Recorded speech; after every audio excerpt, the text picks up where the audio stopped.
Assalamualaikum warahmatullahi wabarakatuh. Kami dari kelompok 4 sesi A akan mempresentasikan tentang potensi energi alternatif. Adapun anggota-anggota kelompoknya yaitu Lutfan Ali Zihni, Lorita Damayanti, Dendi Aulia, dan Cynthia Rahmawati. Potensi geografis untuk energi alternatif. Yang pertama, ada pengertian energi. Meliputi alternatif, terbarukan, dan tidak terbarukan. Yang kedua, ada bentuk energi yang meliputi macam-macam energi, perbedaan, dan contoh energi. Yang ketiga, ada ciri-ciri energi yang meliputi faktor, manfaat, dan klasifikasi. Yang keempat, ada potensi energi yang meliputi kelebihan dan kekurangannya. Kita akan masuk ke pengertian energi yang pertama. Di sini ada energi alternatif. Energi alternatif adalah istilah yang merujuk kepada semua sumber energi yang dapat digunakan yang bertujuan untuk menggantikan bahan bakar konvensional tanpa akibat yang tidak diharapkan dari hal tersebut. Yang kedua ada energi terbarukan. Energi terbarukan adalah energi yang diperoleh dari sumber daya alam bumi yang tak terbatas dan tidak pernah habis. Sedangkan energi tidak terbarukan adalah energi yang diperoleh dari sumber daya alam yang melalui proses pembentukan selama ratusan tahun. Perbedaan energi terbarukan, sumber energinya tidak akan habis karena sumbernya alami. Tidak terbarukan, sumber energinya akan habis dan tidak dapat diperbarui, ataupun bisa dengan menghabiskan sumber daya alam dan membutuhkan waktu jutaan tahun untuk mengembalikannya. Macam-macam energi. Menurut Dirjen Energi Baru Terbarukan dan Konservasi Energi, terdapat 6 potensi energi terbarukan di Indonesia, yaitu energi biomasa. Energi biomasa dikenal juga dengan istilah biofuel.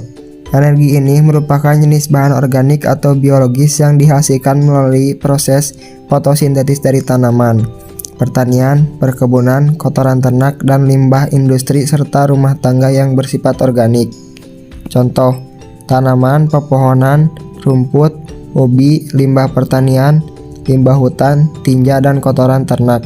Manfaat: peningkatan penggunaan biomasa dari limbah dapat mengurangi tingkat polusi di dunia dengan mengkonversi sampah menjadi sumber energi yang berguna. Tenaga air. Tenaga air merupakan energi yang dihasilkan dari gerakan air. Tenaga ini disebut juga hydropower. Pada prinsipnya memanfaatkan energi kinetik air yang disebut hidroelektrik. Contoh kincir air dan energi hidroelektrik merupakan bentuk-bentuk energi tenaga air. Bendungan hidroelektrik adalah contoh energi air dalam skala besar. Manfaat: sangat serbaguna dan mampu menghasilkan produk-produk besar seperti bendungan Hoover.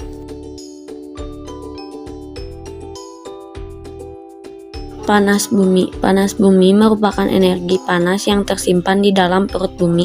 Energi panas tersebut berasal dari aktivitas tektonik di dalam perut bumi dan dari sinar matahari yang terserap oleh permukaan bumi.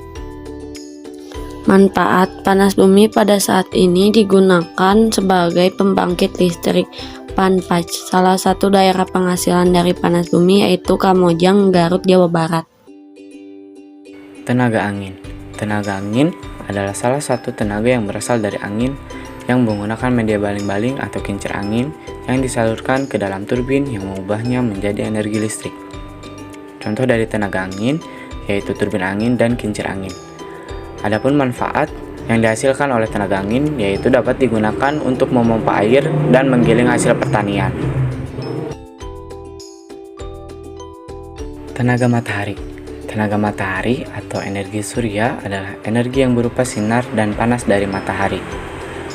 Contoh pemanfaatan dari energi tenaga matahari yaitu listrik tenaga surya, pemanas air tenaga surya, pemanas ruangan tenaga surya, pencahayaan tenaga surya, pengisi daya tenaga surya, dan transportasi tenaga surya. Energi gelombang laut. Energi gelombang laut adalah energi yang dihasilkan dari pergerakan gelombang laut. Contoh pemanfaatannya: pembangkit listrik, transportasi laut, dan juga untuk sistem pelampung. Minyak bumi. Salah satu bahan bakar fosil yang berbentuk cair adalah minyak bumi. Minyak bumi termasuk ke dalam salah satu energi yang tidak dapat diperbaharui. Minyak bumi terperangkap di bawah lapisan batuan, dan untuk mengambilnya, kita harus mengubur tanah dan juga bebatuan. Adapun manfaat dari minyak bumi yang sering digunakan sebagai bahan bakar kendaraan dan sumber gas cair. Batu bara sumber energi terpenting untuk pembangkitan listrik dan berfungsi sebagai bahan bakar pokok untuk produksi baja dan semen. Namun batu bara memiliki karakter negatif, yaitu disebut sebagai sumber energi yang paling banyak menimbulkan polusi akibat tingginya kandungan karbon. Manfaat sumber bahan bakar pembangkit listrik: menghasilkan produk gas, bantu industri baja, mendukung produksi semen. Potensi energi, kelebihan dan kekurangan energi terbarukan. Kelebihan: tersedia melimpah di alam, tidak akan habis dan ramah lingkungan. Dapat dimanfaatkan secara gratis, perawatan lebih mudah dan murah. Adapun kekurangannya, biaya awal besar. Sebagian besar terkendala cuaca. Energi tambahan yang dihasilkan energi terbarukan harus disimpan dalam sistem penyimpanan seperti baterai, supaya tidak terbuang sia-sia. Energi. Kelebihan dan kekurangan energi tidak terbarukan. Kelebihan: relatif lebih mudah ditemukan dalam keadaan terdesak. Teknologinya yang sudah mapan dan terus berkembang, stabil untuk digunakan dalam mencukupi kebutuhan energi sehari-hari. Kekurangan: proses ekstraksi bahan bakar fosil dari perut bumi menimbulkan kerusakan lingkungan. Harga bahan bakar fosil fluktuatif, persediaan di perut bumi yang terbatas dan tidak dapat diperbarui. Sekian dari kami, mohon maaf apabila ada kekurangan dan ada salah dalam pengucapan. Thanks guys. Wassalamualaikum warahmatullahi wabarakatuh.